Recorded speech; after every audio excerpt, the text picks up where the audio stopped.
ইমামে আহলে সুন্নাত আল্লামা হাশমি রহমতুল্লাহ আলাইহির একটা বক্তব্য আছে অনলাইনের মধ্যে। হুজুরের বক্তব্য হলো, দরবার বলতে আমরা একটাই বুঝি, সেটা হলো মাইজভান্ডার দরবার শরীফ। আল্লাহু আকবার বলেন। আরকিন দরবার হইলো মিনি দরবার, মিনি দরবার, মিনি দরবার, গুরো দরবার। কিন্তু গৌসুল আজমের দরবারে আটলান্টিক সাগর হন, হ্যাঁ, বড় করে হও। সুবহানাল্লাহ।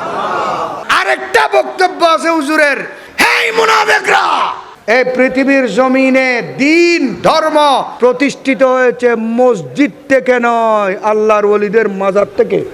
বড় করে হও সুবহানাল্লাহ। তোমার সুকুত এখন মাজার শুল হয়ে গিয়ে গুদি মাজার হলি চল দে, তোমার ইমানত ভাইরাস ঢুকি দে, তোমার ভুল সিদ্ধান্ত দিয়ে দে, তোমার ভুল পরামর্শ দিয়ে দে, তোমার ভুল তথ্য দিয়ে দে।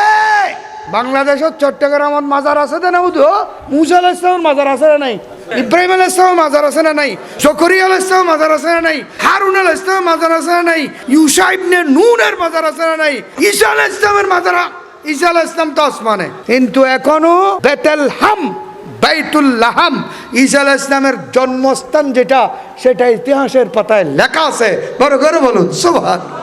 আদম আলাইহিস সালামের মাজার আছে, হাওয়া আলাইহিস সালামের মাজার আছে, আরে চট্টগ্রামের মাজার আছে দে। মাজার পূজারি এগুলো কি? এগুলো কি মুসলমানের বাক্য না মুনাফিকের বাক্য? ইমানদার কোনোদিন এই ধরনের কথা বলতে পারে না।